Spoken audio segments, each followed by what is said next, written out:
사도행전 2장입니다. 1절로 4절.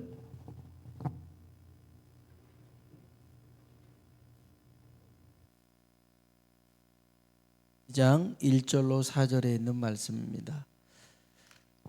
사도행전 2장 1절로 4절 우리 같이 한번 읽어보도록 합독할까요?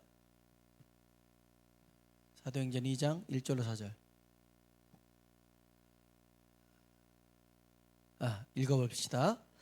오순절 날이 이미 이름에 그들이 다 같이 한 곳에 모였더니 호련히 하늘로부터 급하고 강한 바람 같은 소리가 있어 그들이 앉은 온 집에 가득하며 마치 불의 엿처럼 갈라지는 것들이 그들에게 보여 각 사람 위에 하나씩 임하여 있더니 그들이 다 성령의 충만함을 받고 성령이 말하게 하심을 따라 말하기를 시작하니라. 아멘. 아멘. 서로 한번 인사합시다. 하나님의 은혜가 당신에게 임하기를 원합니다. 하나님의 은혜가 당신에게 임하기를 원합니다. 아멘. 아멘. 한 번 더요. 하나님이 당신에게 복 주시기를 원합니다. 하나님이 당신에게 복 주시기를 원합니다. 여러분 정말 복 있는 사람인 줄로 믿습니다. 이 참 더운 날에 이렇게 하나님 앞에 나와서 기도하고 또 찬양하고 하나님 말씀을 들을 수 있다는 것이 참 복된 일인 줄로 믿습니다. 십자가에서 죽으시고 사흘 만에 부활하신 예수님이 하늘로 승천하시기 전에 제자들에게 명령하신 게 있습니다. 세 가지를 명령하셨습니다. 첫째, 예루살렘을 떠나지 말아라. 둘째, 아버지의 약속하신 것을 기다려라. 셋째, 몇 날이 못 돼서 성령으로 세례를 받으리라. 이렇게 말씀하셨어요. 여러분 부활하신 예수님을 만난 사람이 몇 명이나 된 줄 아세요? 12명? 제자들 12명이었을까요? 바울까지. 고린도전서에 보면 한 500명의 사람이 예수님이 500의 형제에게 일시에 나타났다라고 말씀하십니다. 그러니까 부활하신 주님을 만난 사람이 한 500명 정도 됩니다. 넘겠죠. 그런데 오순절 마가의 다락방에 사도행전 1장에 보면 마가의 다락방에 모인 사람은 몇 명이었을까요? 120명이었어요. 380명 어디 갔어요? 그 사람들 어디 갔어요? 바빠요. 바빠. 할 일이 많아. 그리고 또 다른 일들이 막 있어요. 그래서 380명을 어디 갔는지 몰라요. 근데 120명이 모여서 그들이 기다렸어요. 그냥 기다리지 않고요, 기도하면서 기다렸어요. 여러분 이게 중요해요. 그냥 기다려서는 안 돼요. 기도하며 기다리길 축복합니다. 헨리 나우엔이라는 분이 계셔요. 상처 입은 치유자라는 책으로도 유명한 분인데 이분이 하버드 대학의 교수였어요. 근데 하버드 대학 교수를 하면서 예일대 교수도 했는데 그 하면서 자기가 어떤 자기 정체성을 잘 못 느꼈어요. 그러다가 발달 장애인들을 섬기는 그런 공동체에서 일을 하게 됐어요. 그러면서 자기가 그 하버드 예일대보다 더 하나님의 은혜를 많이 느꼈어요. 그 섬김의 자리에서 그 하나님을 직접 만날 수 있는 그런 자리가 있었어요. 그래서 그가 이런 고백을 해요. 기다리는 시간은 배움의 시간이다. 기다리는 시간이 길어질수록 기다리는 그분에 대해 더 많은 이야기를 들을 수가 있다. 여러분 혹시 기다림 속에 있다면 그 기다림은 정체된 시간이 아니에요. 머무른 시간이 아니에요. 우린 보통 기다려라 그러면 이게 멈췄다, 아니면은 점점 쇠퇴해 간다라고 생각할 수 있지만 그렇지 않아요. 그 시간은 하나님이 일하는 시간인 줄로 믿습니다. 여러분 혹시 스스로가 이거 점점 안 좋아지는 게 아니야? 점점 나빠지는 게 아니야? 이러다가 나만 뒤처지는 게 아니야? 그렇지 않아요. 하나님은 놀랍도록 그 일 가운데 이끌어 가십니다. 제가 아는 한 집사님이 있는데요. 이분이 이제 대기업에 다녀요. 이제 주재원으로 또 나갔다가 또 다시 나가게 되는 상황. 본인이 이제 이 주재원으로 나가려면 굉장히 많이 이제 그 어떤 백도 있어야 되고 이렇게 돼야 되는데 또 푸시라고 그래야 되는데 안 했는데도 불구하고 이분의 이름이 막 오르락 내리락 했더라는 거죠. 가만히 있는데. 근데 이제 그 정도 되면 그냥 가야 되는데 한번 미끄러졌더라는 거예요. 이게 왜 그렇지?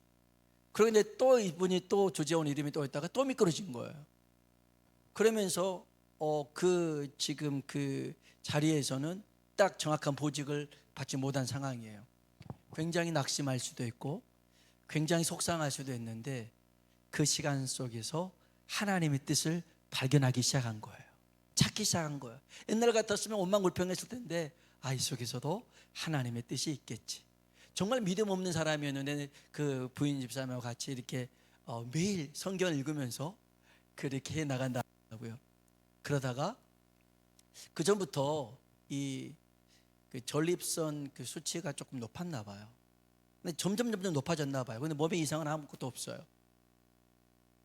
그래서 이 자꾸만 이제 미국으로 주재원 가면 이제 검사할 수도 없고 그러는데 어찌어찌해서 이거 너무 높으니까 이제 검사를 하게 됐는데 이 전립선에 암이 생긴 거였어요.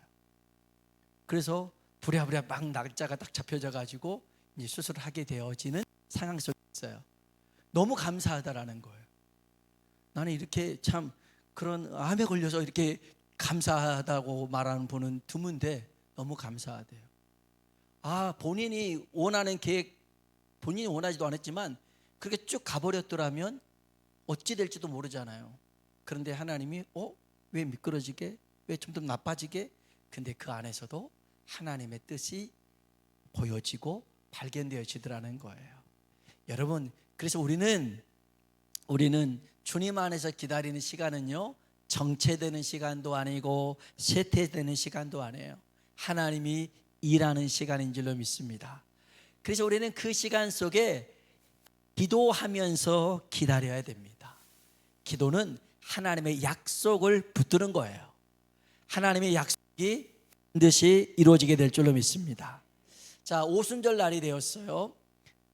마가의 다락방에 모인 120명에게 성령이 임합니다. 아주 급하고 강한 바람 소리가 막 들립니다. 급하고 강한 바람 소리가. 그리고 불의 혀같이 갈라지는 것이 각 사람 위에 임했다는 겁니다. 여러분 이제 만일 어디 불난 곳을 현장을 봤을 때 불이 난 곳에 갑자기 바람이 불면 막 불꽃이 슉슉 나가잖아요. 이렇게 그런 것들이 여기 마가의 다락방에 임했습니다. 놀라운 사실은 그 집이 천장이 뚫린 것도 아닌데 하늘에서 그렇게 임했고요. 또 불이 임했는데 막 불타서 죽는 사람도 없고 주변에 있는 것도 불타지 않았습니다. 않았어요. 이건 하나님의 역사였죠. 그리고 성령님이 임하여서 그들이 충만해졌고 그들의 말이 달라져. 그래서 이거는 이제 다른 방언으로 들리기 시작했습니다. 성경 한번 보겠습니다. 다시 한번 사도행전 2장 1절로 4절입니다. 읽어봅시다. 오순절 날이 이미 이름에 그들이 다 같이 한 곳에 모였더니 호련히 하늘로부터 급하고 강한 바람 같은 소리가 있어 그들이 앉은 온 집에 가득하며 마치 불의 혀처럼 갈라지는 것들이 그들에게 보여 각 사람 위에 하나씩 임하여 있더니 그들이 다 성령의 충만함을 받고 성령이 말하게 하심을 따라 다른 언어들로 말하기를 시작하니라. 아멘, 아멘. 여러분, 성령이 임하신 사건은 주님의 약속이 이루어졌더라는 것입니다. 여러분, 주님은 약속을 지키시는 분인 줄로 믿습니다. 여러분, 여기서 하나 기억해야 될 게 있습니다. 여러분, 주님은요 오순절 날에 성령이 임할 것이다 라고 말씀하지 않았어요. 한번 따라 합시다. 몇 날이 못 돼요. 몇 날이 못 돼요. 딱 정해주지 않았어요. 몇 날이 못 돼요. 성령이 임할 것이다. 그러니까 예수님이 돌아가실 때가 6월절이었거든요. 그리고 예수님께서 부활하시고 40일 동안 있었어요. 이 오순절은요 6월절 지나고 77에 49, 77절이 오순절인데 그러니까 예수님이 승천하시고 한 10일 정도 있다가 성령이 임하신 거예요. 그런데 딱 날을 정해주진 않았어요. 몇 날이 못 돼서 성령이 임하실 것이다. 성령이 임할 때까지 기도하라는 거예요. 성령이 임할 때까지. 여러분, 성령의 충만한 역사는 이때만 끝나지 않아요. 또 사도행전 4장에도 성령의 역사가 나타나는데 4장 31절입니다. 같이 한번 읽어봅시다. 빌기를 다음에 모인 곳이 진동하더니 무리가 다 성령이 충만하여 담대히 하나님의 말씀을 전하니라. 아멘. 따라합시다. 빌기를 다음에 뭐 했다고요? 빌기를 다 했대요. 그러니까 기도가 다 채워졌대요. 기도가 채워지니까 성령이 충만해졌대요. 담대히 하나님의 말씀을 전했대요. 여기서 궁금한 게 그거예요. 빌기를 다음에가 이게 며칠이냐 이거죠. 몇 시간이냐 이거죠. 얼마나 기도해야 이게 기도가 다 찼다 이걸 알 수 있냐 이거죠. 우린 좀 답답하잖아요. 그러니까 아내가 그 요리를 하면서 제일 힘들었던 게 그거였어요. 이제 물어보면 그냥 대충 집어넣어. 고춧가루 대충 집어넣고 그다음에 좀 마늘 대충이 뭔지를 모르는 거예요. 대충이 정확히 반 스푼, 정확히 4분의 1 스푼 이러면 아는데 그냥 대충 집어넣으면 돼. 이 대충이 어려운 거예요. 우리도 그렇잖아요. 너희가 3일 딱 기도해라 그러면 된다 이러면 얼마나 좋아요. 그게 없어요. 빌기를 다음에 무슨 말이에요? 하나님이 응답하실 때까지 기도했더라는 거예요. 여러분, 기도는 그렇게 하는 거예요. 하나님이 응답하실 때까지. 할렐루야. 인디언들이 그런다잖아요. 인디언들이 가뭄 때에 기우제를 열잖아요. 그러면 비가 온대요. 인디언들은 어떻게 비가 오냐면 비가 올 때까지 기우제한대요. 비가 올 때까지. 참 웃긴 말이지만 여러분, 기도도 마찬가지예요. 하나님이 역사하실 때까지 포기하지 않고 기도하는 것이 중요한 줄로 믿습니다. 성령이 임하셨어요. 그러니까 변화가 일어납니다. 성령이 임하시면 절대 가만히 있을 수가 없어요. 절대 옛날 모습 그대로 있을 수가 없어요. 성령이 임하시면 변화가 일어나게 될 줄로 믿습니다.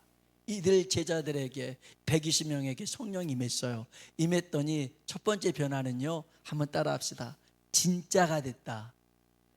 뭐가 됐다고요? 진짜가 됐어요. 이들은 전에 경건의 모양만 있었어요. 경건의 능력이 없었어요. 사람들한테 얘기했어요. 나는 예수님의 제자야, 나는 예수님의 사도야 외쳤어요. 근데 시험이 딱 당하니까, 어려움이 당하니까 주님 버리고 도망친 배신자들이었어요. 그들이 왜 도망쳤어요? 예수님이 하나님의 아들인 거 몰랐어요? 알았어요. 몰라서 도망친 게 아니에요. 능력이 없어서 도망친 거예요. 능력이 없어서 그런 거예요. 근데 성령이 임하시고 그들에게 권능이 주어졌어요. 권세와 능력이 주어졌어요. 이제는 말로만 제자네 사도네 하지 않았어요. 삶으로 보여줬어요. 능력으로 나타냈어요. 할렐루야. 여러분, 우리가 정말 그리스도인임을 말로만 아니라 삶으로 보여줄 수 있길 주의 이름으로 축복합니다. 성령이 두 번째 임하니까요, 성령이 임하니까 하나님의 뜻을 이룰 수가 있었어요. 전에는 뭘 해야 될 줄 몰랐어요. 자, 이 제자들이 부활하신 예수님을 두 번이나 만났어요. 몇 번 만났다고요? 두 번 만났어요. 그러면 두 번 만났으면 주님의 뜻을 대충 알고 할 텐데 뭘 해야 될지 모르는 거예요. 그래서 베드로를 중심으로 해가지고 난 다시 갈릴리 가서 고기 잡을 거야 하고 갈릴리로 갑니다. 거기서 어부가 되려고 합니다. 그들은요, 부르심의 소망을 잃어버렸어요. 근데 그들에게 성령이 임했어요.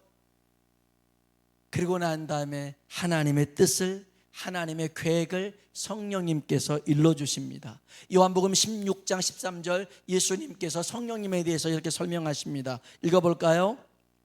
진리의 성령이 오시면 그가 너희를 모든 진리 가운데로 인도하시리니 그가 스스로 말하지 않고 오직 들은 것을 말하며 장래 일을 너희에게 알리시리라. 아멘. 성령님은요 스스로 말하지 않고요, 하나님께서 계획하신 것들, 말씀하신 것들을 우리들에게 가르쳐 주시는 분이 성령님이라는 거예요.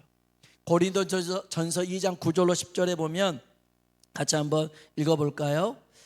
하나님이 자기를 사랑하는 자들을 위하여 예비하신 모든 것은 눈으로 보지 못하고 귀로 듣지 못하고 사람의 마음으로 생각하지도 못하였다 함과 같으니라.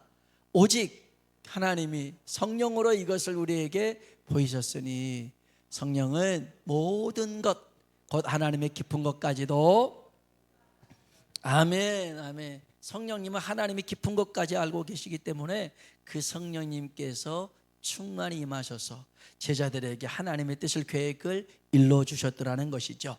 그래서 성령 충만했던 제자들이 복음을 전하기 시작합니다. 예수님이 왜 십자가에 죽으셨는지, 예수님이 죽음에서 3일 만에 살아나셨는데 그 하늘로 올라가게 하신 주님은 하나님 우편에 앉아 계시고 지금도 살아계시고 영원토록 살아계신 분, 그분이 우리의 구원자가 되시고 주인이 되신다. 이분을 믿으면 영생을 얻게 된다. 할렐루야. 그들이 이렇게 외치기 시작합니다. 전에는 유대인에게만 외쳤습니다. 그랬더니 이제는 거기서 그치지 않고요, 사마리아 사람들에게도, 세상 모든 사람들에게도 복음을 전하기 시작합니다. 하나님의 말씀이 이루어진 거죠. 사도행전 1장 8절입니다. 같이 한번 읽어보겠습니다. 너에게 임하시면 너희가 권능을 받고 예루살렘과 온 유대와 사마리아와 땅끝까지 이르러 내 증인이 되리라 하시니라. 아멘. 성령이 임하셔서 주의 증인된 삶을 살게 하시더라는 것이죠. 여러분, 성령으로 충만하길 주의 이름으로 축원합니다. 그래야 하나님의 뜻을 이룰 수 있습니다. 여러분, 인생을 그냥 아무 생각 없이 살면 안 됩니다. 시간을 허비하며 살면 안 됩니다. 우리가 게으른 이유가 있습니다. 나태한 이유가 있습니다. 그건 천성이 그래요라고 말씀하지 말고 하나님의 뜻을 몰라서 그래요. 사명을 알잖아요. 목표가 생겨요. 열심을 갖고 부지런히 뛸 수가 있어요. 교회에서 국민일보를 봐요. 구독료를 1년 반을 안 내고 있어요. 왜냐하면 이유가 있어요. 한 3년 전부터 신문이 잘 안 와요. 배달 사고가 있어요. 한 달에 한 절반 정도만 와요, 신문이. 그러니까 안 온 날도 있고, 밤 7시, 밤 11시에 신문이 온 날도 있고, 그 다음 날 온 날도 있고, 신문이 이렇게 막 와요. 그래서 본사에도 연락이 있는데 본사에 있는 사람들도 그 지국의 지국장하고 통화가 안 된대요. 저도 얼마나 그 전화번호 받아서 전화는 통화가 안 돼요. 문자를 남겨도 답변이 없어요. 그래가지고 처음에는 그래도 구독료 냈는데 지금은 한 2년 됐는데 구독료가 정말 제대로 배달도 안 해주고 막 그러니까 속상하잖아요. 그래서 안 냈는데 지난주였어요. 신문이 왔는데 이제 구독료 이제 그 밀린 것까지 정말 많은 금액의 돈이 나왔어요. 수십만 원 돈이 나왔어요. 뭐 1년에 24만 원이니까 그거 딱 보고 이제 화가 좀 나가지고 그냥 반신반의하면서 거기 그 지국으로 전화를 한번 했어요. 전화를 받는 거예요, 지국장이. 그래서 이제 내가 이만저만 해가지고 이렇게 해서 했는데 지금 이런 구독료가 나왔다. 어떻게 낼 수 있냐? 한 달에 거의 절반이 안 넣어주는데 그랬더니 이분이 그런 거예요. 그 말씀하시는 게 어폐가 있다고. 제가 아무리 못 넣어도 그렇게 한 달에 절반은 안 넣지 않는다 그러더라고요. 잠깐만 있어봐요. 그러면서 제가 지난 3월부터 배달 사고 일지를 적었어요. 안 올 때마다 제가 컴퓨터에 적어놨어요. 여러분 조심하세요. 저 무서운 사람. 여러분 뭐 있으면 다 기록하고 있어요, 제가. 그래가지고 7월 달에 배달 사고 일지를 불러줬어요. 요때 안 왔고, 요때 밤 7시에 왔고 11시에 왔고. 그랬더니 말을 못하는 거예요. 말을 못하는 거예요. 그러면서 제가 그랬어요. 아니 이렇게 됐는데 어떻게 줄 수 있냐 그랬더니 그래도 좀 일부라도 줘야 되지 않겠냐고 이렇게 말을 흐리길래 제가 그랬어요. 제안을 했어요. 내가 올해까지 제대로만 신문 넣어주면 내가 구독료를 다 낼 수 있다. 정말입니까? 그러더라고요. 정말입니까? 그러니까 이걸 제때제때 넣어줘봐라. 그러면 그 구독료 안 주겠냐? 주겠다 했더니 그러면 일단은 제가 신문 넣는 거 한번 보시고 나중에 다시 한번 얘기하시죠. 이렇게 했어요. 그게 7월 28일이었거든요. 지금까지요 신문이 단 한 번도 안 온 적이 없어요. 매일 와요 신문이.